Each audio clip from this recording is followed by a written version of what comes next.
Hello, everyone. Welcome back to our After Hours Screen Talk. I'm Dan. With me is Jesse. Today, we're going to talk about the 50th anniversary of the release of Jaws. Jaws is one of those films that's inserted itself into the cultural DNA in a way that's pretty rare for a piece of film. It's in the league with films like The Wizard of Oz and Rocky. Even if you somehow missed seeing these films, you probably feel like you've seen them not only once, but many times. They're so much a part of our pop culture consciousness. Jaws is an interesting film for a lot of reasons, especially speaking from the present tense, because of the way it set the template for a new kind of filmmaking and a new kind of paradigm for releasing films, marketing films, a new way essentially of making cinema. Um, with that said, it feels redundant to present the plot and the details of the production, but I'm going to do some of the basics of that just for the sake of the formality of it. The film is obviously one of the signature films of Steven Spielberg, who's gone on to direct more iconic and successful films than you can shake a stick at. Co-written by Peter Benchley and Carl Gottlieb. Benchley, of course, wrote the novel the film is based on, and stars a cast that looks more and more iconic and more impressive as each year passes. Roy Scheider plays the police chief, Martin Brody. The one-of-a-kind Richard Dreyfuss plays Matt Hooper, an oceanologist. The two other notable players are, of course, Robert Shaw as Quint, the Ahabian shark hunter, and then Murray Hamilton as the inept and kind of banally corrupt mayor of Amityville, or not Amityville, was it Amity? Yeah, Amity, the beach resort town in New England where the shark attacks start occurring. a Eh, fictional town, but they Sure, based it off Martha's Vineyard. sure, sure. So it's interesting. It's a fictional town. It does have a very strong sense of place to it, like a lot of Spielberg films do. Um, but just as I was explaining that setup, I mean, I've seen the film. I've seen it more than once. But even if I hadn't, I would feel like I knew this film. So before we go into what makes this film so important and unique, or if not unique, at least significant, is that it introduces the world to what became the new paradigm for the modern blockbuster. But it was also distributed and released in a new way. So the summer blockbuster was something that we didn't really see up to this point. Films had been highly successful prior to Jaws, but they hadn't been released and marketed in this particular way. So Jaws is the first major film to benefit from what we now think of as wide release, which is the major paradigm for blockbuster films, regardless of whether they come out in the summer or some other time. So prior to a film like Jaws, films would have been released gradually in a graduated way. Word of let, producers, filmmakers let word of mouth kind of foment a reputation for the film. They see how it did in local markets, and then they would gradually release it in more and more markets, depending on what the results of those initial, releases were. Now, the other reason, of course, that Jaws is such a watershed moment, the reason it's so endurable as a film and is in our cultural DNA is that it's also a really great piece of filmmaking. It showed us what young director Steven Spielberg was capable of. And while much about Jaws felt new and different in terms of scale and profitability, um, it really fundamentally works because of old-fashioned movie making magic.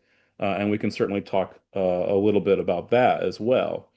Um, but Jesse, where does Jaws sit in your pop culture consciousness? And I mean, what do you think about the film? Not how you rank it, uh, but what do you think of when you think about the film? What do you associate it with? Yeah. Well, first of all, we're visiting this movie after on its 50th anniversary, and I can't even believe it's like half a century old. That's crazy to me. Crazy. And I personally, I don't know about you, Dan, but I haven't watched this film since I was like maybe in high school. I mean, we watched it a lot, like many times.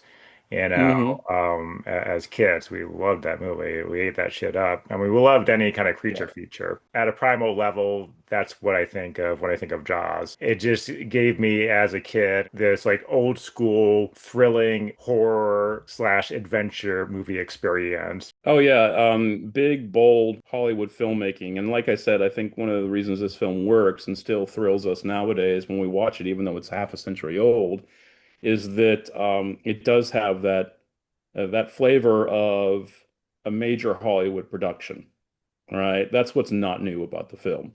It is a watershed moment in the history of cinema, but there's a lot that audiences could recognize. This is big, high concept, showy, dreamlike, spellbinding two-dimensional narrative, right? So, like I said about the cast, I mean, Roy Scheider is really special to me, at least from that period. I identify him as somebody who turns up in a lot of really memorable character parts and a lot of really good films of that period. Any time he turned up, I was interested in him as this kind of charismatic everyman character who seems like he kind of just walked off the street and onto the camera. He has that quality of being so, a kind of rugged, handsome, but also relatable everyman character that feels like somebody you could run into in the real world. And just has a lot of charisma and has sort of similar to Sam Neill in Jurassic Park, which is a very similar film, also a Spielberg film, has this kind of really strong sense of a character who has a moral compass. He projects a kind of dignified, ethical, principled personality. He just seems like a really good guy, somebody that I trust, somebody that I would put my I would put my life in his hands and feel like he was going to do whatever he needed to make sure I was okay. Similar to Sam Neill in Jurassic Park. Yeah. Well, he has a bit of Whereas a the and he has a bit of a moral conflict in the movie that mm, challenges that compass, and then he has to cope with some of the decisions he made. So Oh yeah, and this is one of the really enjoyable, pleasurable parts of the film is the frustration and suspense we experience as this moral conundrum unfolds, right? So we've got Martin Brody, and we got Martin. We want Brody, dutifully wants to close the beaches, right? I mean, apparently we're dealing with shark attack here. We don't want people to be unsafe, but on the other hand, it's tourist season. The mayor, he's like, come on, man, this is going to tank the local economy. What are you doing? We've got to open the beaches, man. We just got to do it. And yeah, so, in every you single know, scene, that guy does not give a shit about anything else other than keeping the beaches open. It's he fine. finally comes to his senses when he's personally implicated in the carnage, right? But that pivoting is what we're heading towards as an audience, but it's a relatively slow burn. All right. I mean, because this film was made in 1975, it moves very slowly by contemporary standards when you look at summer blockbusters or blockbusters in general. Oh And that yeah, slow burn is so crucial to its success, right? I mean, it's about an hour before we see yeah, the shark. yeah, And it takes even longer than that for Brody and the others to finally convince these soulless bureaucrats to do what is necessary, close the beach, and then let's yeah. let's get this shark hunt going. Yeah, the choice to have that build up of suspense in the first half and not show too much of the creature. I think that might have been mainly due to a production reason. They're having a lot of issues with this animatronic shark because it didn't um, operate well in salt water, and so it was constantly like breaking down. That's 100% right. I mean, it's one of the legendary things about the film is that Bruce the shark, and I think there were a total of three animatronic sharks, Okay. but at least one of them was called Bruce by Yeah. Spielberg. Bruce was his name, the name of his attorney, Oh, kept really? breaking down. Yeah. And I mean, A the nice, film was nice, going, nice in joke there, right? Lawyers, what? lawyers and sharks, Of course, right? I mean, if it had been Yeah, a vampire, he probably would have called him Bruce too. yeah. Um, But having said that, the film's going over budget. Spielberg's on a shooting schedule. He's going to sink or swim with this film. This is going to make or break his career. Because there were so many technical issues with the sharks, Spielberg and the other filmmakers were forced not to show them, to do a lot of this suspense generating by implying the shark's presence rather than showing you the shark. And that's where we get those legendary point of view shots accompanied by that iconic theme music, the dun dun dun dun dun dun dun dun Oh, good. dun, Yeah, yeah. which of course is more effective than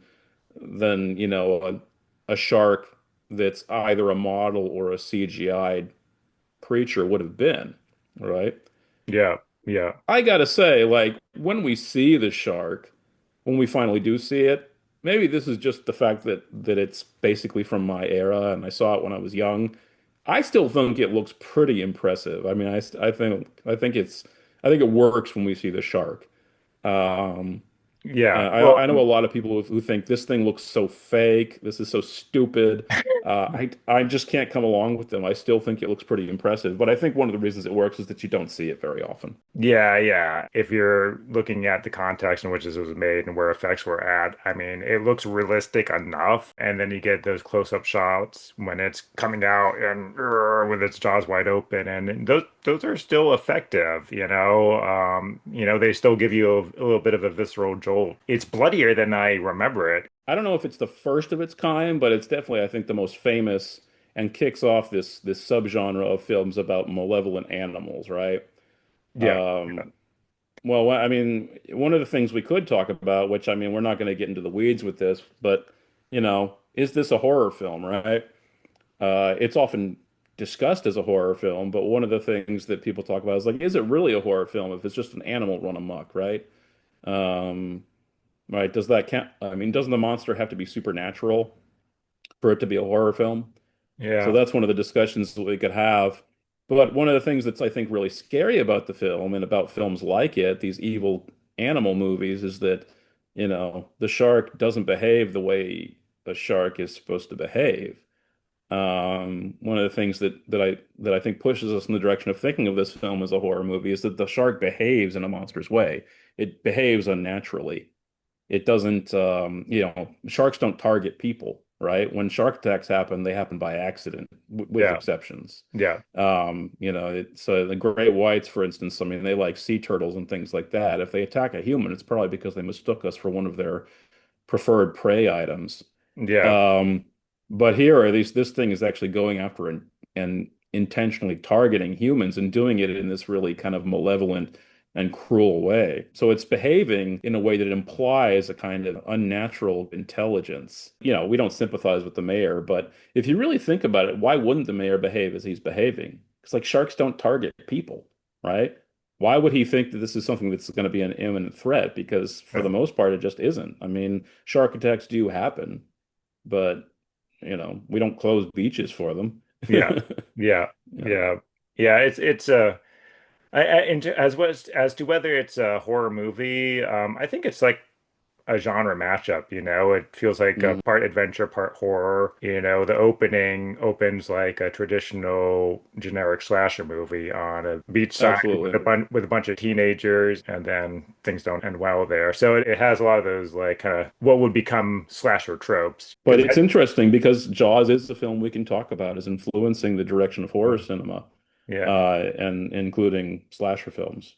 But that visceral impact of horror and terror is what it's going for. So that's why I would say yes, it is definitely in part a horror Mm, movie, but it's not just that. yeah.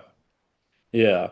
Well, I mean, Spielberg talks about how the production limitations, he described them as a godsend. He was setting out to make a film in the mold of Harryhausen, but the technical breakdown of the shark and everything else going on forced him to be like Hitchcock. And so, like, we think of Interesting. Hitchcock as the master of suspense, right? Yeah. Somebody who didn't really make horror films, but certainly is a major reference point for the modern horror film. Yeah. So yeah, there's all sorts of ways in which this film invokes horror and generates it. But Yeah. like you said, as most blockbusters are now, it's a mashup. It's an adventure story. It's a character piece. It's a parable. And it also has a great deal of humor in it. I should mention that in this era, Richard Dreyfuss was one of the funniest human beings to appear on camera. He's hilarious in this film, and he's been hilarious in a lot of other films, but he's an absolutely crucial presence in this film because of the way he's able to generate humor. And you think about how important humor as an element has become for the blockbuster, even when we're really serious and really grim, and even when the fate of the world or even the universe is at stake, the expectation of humor is a really strong one. And I think that the Jaws sets that template as well. Yeah, those characters are as memorable as the shark itself. I really agree. And I think that the fact that there's no filler in this film, right? We're not just waiting for the special effects extravaganza. This is one of the lessons we could look back to a film like Jaws and learn from, right? Because a lot of blockbusters, you know, we're basically just waiting for the FX explosion, right? And the rest of the narrative is really insipid and uninspiring. Here, though, I mean, some of the best moments involve those three featured players, right? The chemistry of those guys, um, and the sense of camaraderie. I mean, and this it's a quality of films from that era. You think about the ensemble cast in a film like Alien. You think about the ensemble cast in a film like, John Carpenter's The Thing, where you had like some of the most exciting moments where really very little was happening. You just had people talking. Yeah. You had a great script, you had fantastic actors, Yeah. and you had directors who knew how to handle those elements. Yeah. We don't necessarily not have those things nowadays, but we don't have them in the same apparent abundance. Yeah. You're right. You're right. What made Jaws great was what made Hitchcock films great. What was made Howard Hawks films great, right? You have great actors, you've got a strong script, you've got smart direction. You make use of limitations, you treat them as opportunities. And even with a big blockbuster, less is more. Yeah. Um, there are these tried and true principles of good filmmaking that just don't change. And watching Jaws reminded me of that. I mean, this is the template for the big Hollywood blockbuster, which we're still more or less in that paradigm today. Watching it again was a real find for me. I thought I knew it. I didn't know it. It's new all over again. It's great. It's exciting. It's thrilling. It holds up. And if you're in the summer doldrums about what to watch and you feel like there's not great choices out there, go back and watch an oldie but goodie. They're always there for us. And we have to remember that.